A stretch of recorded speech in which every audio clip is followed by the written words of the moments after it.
The news of the world, Wednesday, February 11th.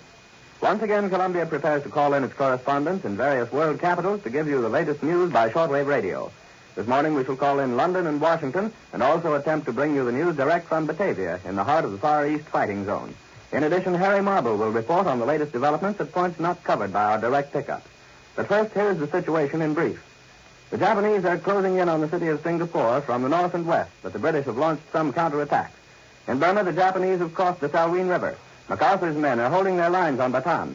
The Dutch are fighting a stubborn delaying action around Makassar on the Celebes and Banjarmasin in Borneo. And now, Harry Marble. Before calling in Batavia for the report of William Dunn, here is the latest news of Russia. The Red Army announced this morning that the Germans have lost still another general. He was killed in the Smolensk region west of Moscow, and this time there is no question about how he died. Soviet guerrillas blew up the staff car in which he was riding.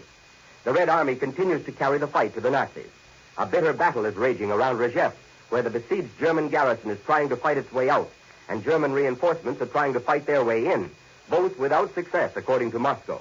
Another battle is raging around Kharkov, the industrial city in the Ukraine, and the Berlin radio admits Soviet gains in this area. For a report direct from the Far East, we take you to Batavia and the news by William J. Dunn.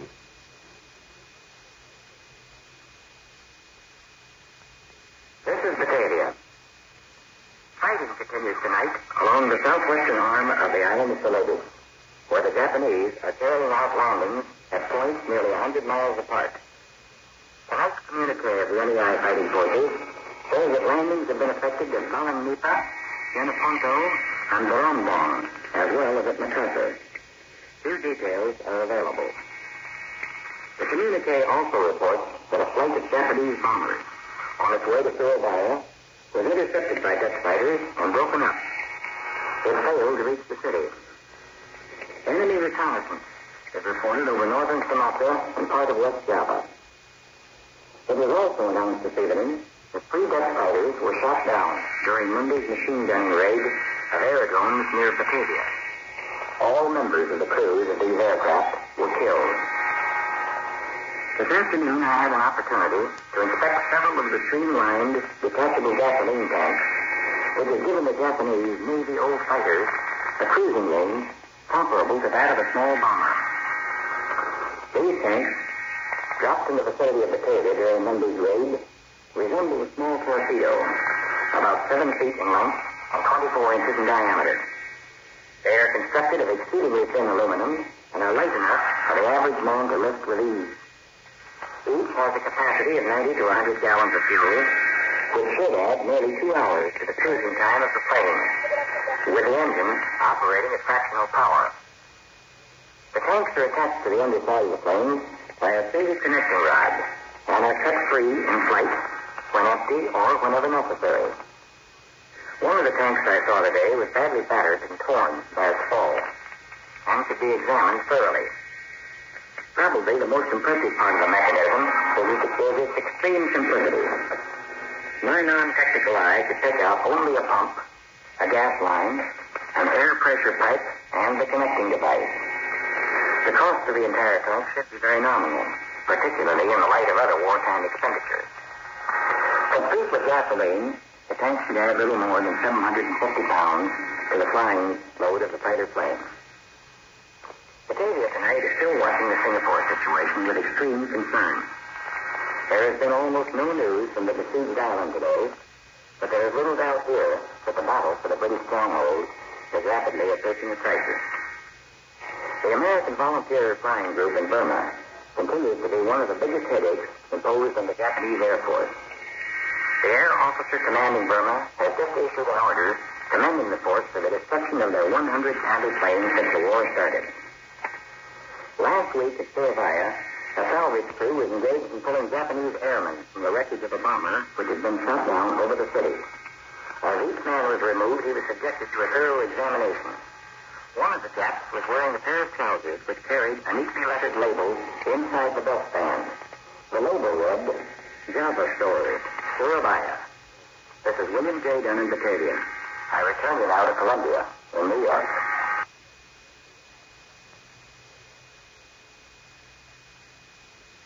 Next, across the Atlantic for the news direct from the British capital. And now to London and Charles Collingwood.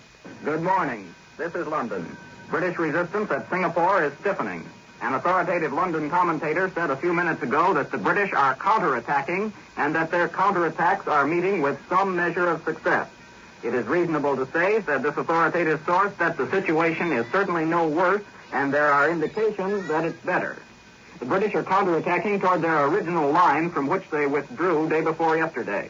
They are also attacking against the second Japanese landing to the north. A broadcast by the Malaya Broadcasting System this morning says that the Japanese are using the better part of 3 divisions against the Singapore defenders. The broadcast went on to declare that all useful installations in the great Singapore naval base have been blown up. Ships of the British and Dutch merchant navies are daring the almost continuous Japanese bombardment to dash in and out of the harbor, evacuating as many women and children as possible. All reports from Singapore say that the civil population are reacting with complete calm.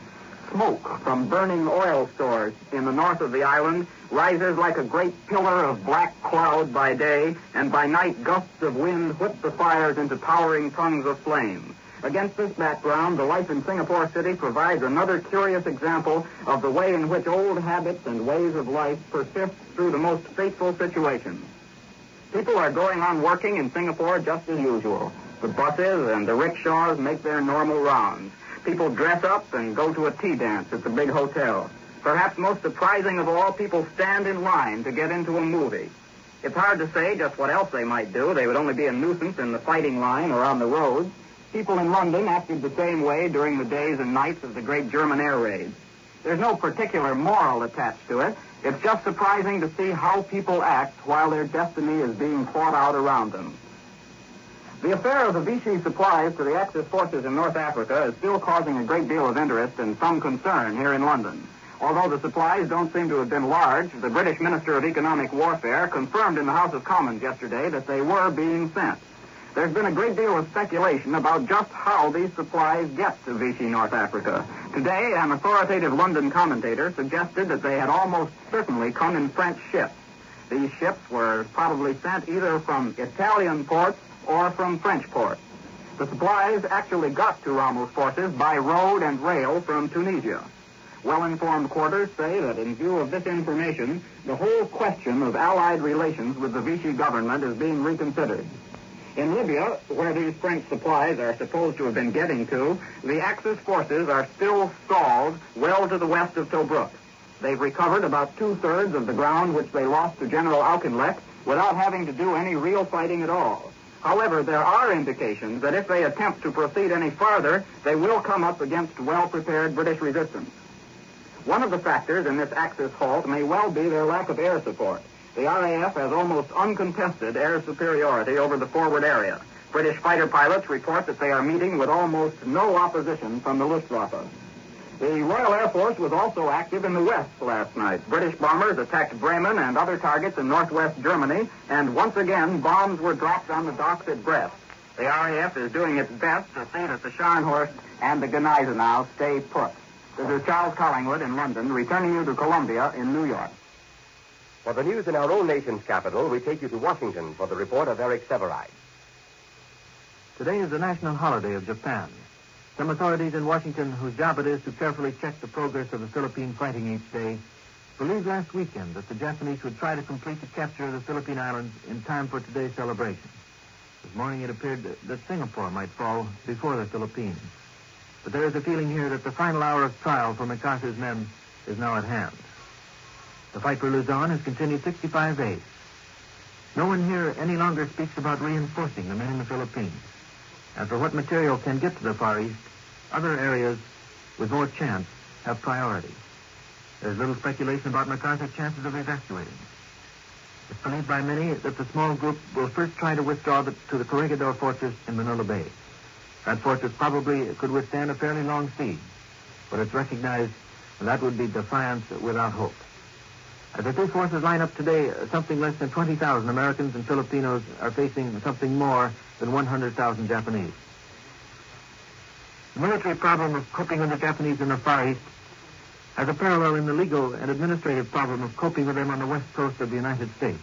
Yesterday, a committee of Pacific Coast senators and representatives asked that all persons of Japanese ancestry, and that would mean many who are now American citizens, be evacuated from the coast, and that individuals would be readmitted only on license.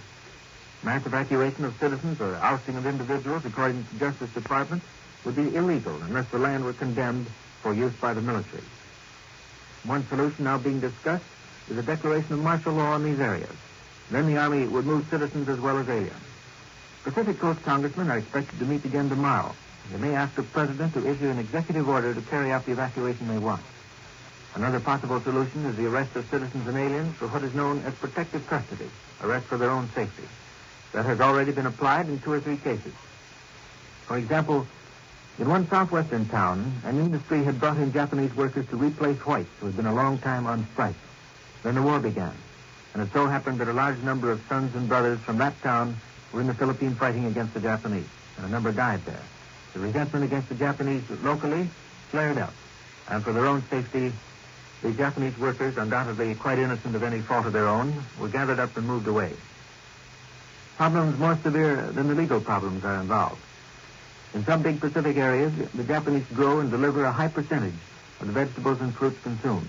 And there happens to be a nationwide campaign underway to increase food production. And by careless action, that could be harmed. Tonight, the Republicans will dine. At their annual Lincoln dinners around the country, they will work up the first flush of enthusiasm over next fall's election. Joe Martin, Jr., the Republican National Chairman, said the dinners will be mostly patriotic affairs, but speakers will insist on the right of constructive criticism during wartime. At the big dinner here tonight, the principal speaker will be not the last Republican candidate for president, Wendell Willkie, but the one before that, Alf Landon. I return you now to New York.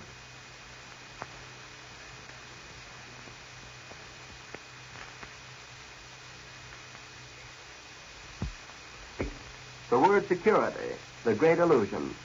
In every capital of the Allied world, there were bitter charges that there had been too much of the illusion of security, too much complacency, too much lethargy. Australia threw away the word security. Mother India forgot it as the Japanese opened up their all-out drive on Burma. Britannia, ruler of the waves, found that her own Straits of Dover were no longer impregnable. Singapore, with its hundreds of millions of dollars worth of fortifications, thought bitterly of that word security. And America's leaders warned and warned again that we are taking a licking in the Pacific. The warning came from Donald T. Nelson himself, the industrial czar of our war effort. Even America's own shores were not secure in their rock-bound distance from the enemy camp. Submarines working off those shores had proved it. It was proved again in flames, fire which swept the liner Normandy, a blaze started by carelessness. The critics of these appalling setbacks pointed to but one factor: false security and gross and utter carelessness.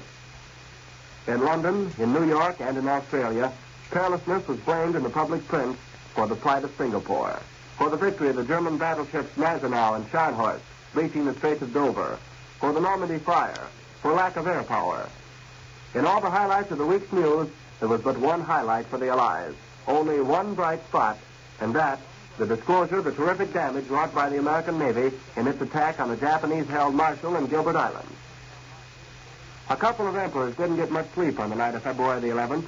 Emperor Hirohito's royal head didn't touch a pillow all night. The Tokyo radio says the emperor was gripped by insomnia. So anxious was he to receive without delay the latest reports on the Japanese fighting in the city of Singapore. Emperor Hirohito could just as well have got his 8 hours on the night of February the 11th. In Helsinki, meanwhile, the temperature hovered at 20 degrees below zero on the night of February the 11th. In the very coldest hours just before dawn, Emperor Kangti of Manchukuo got up in his bedroom, had his royal aides help him on with his royal clothes. Then, while it was still dark, Emperor Kangti made a cold journey to the shrine of the Japanese sun goddess. There he, too, offered his prayer for Singapore. Well, that particular morning, Emperor Kangti could have saved himself the trouble and turned over and grabbed an extra hour in his warm bed. Because Singapore didn't fall that day, or the next, or the next. For the British troops were busy writing their history into the proud annals of the British Empire. But critics said the reason for Singapore's invasion was not a proud chapter in anybody's history. Yes, and the critics were numerous throughout the British Empire. Those who were there say it really began at Penang, this disaster which was engulfing Singapore. Penang is a little island off the northern Malayan coast, abundant in tin and rubber. The Japanese took it in a lightning thrust. But how they took it was another matter. There were charges that the British had no anti-aircraft guns at Penang, that there were no fighter protections, that they hadn't even camouflaged vital area targets, and that they did not carry out a scorched earth policy in their retreat from the rich little island,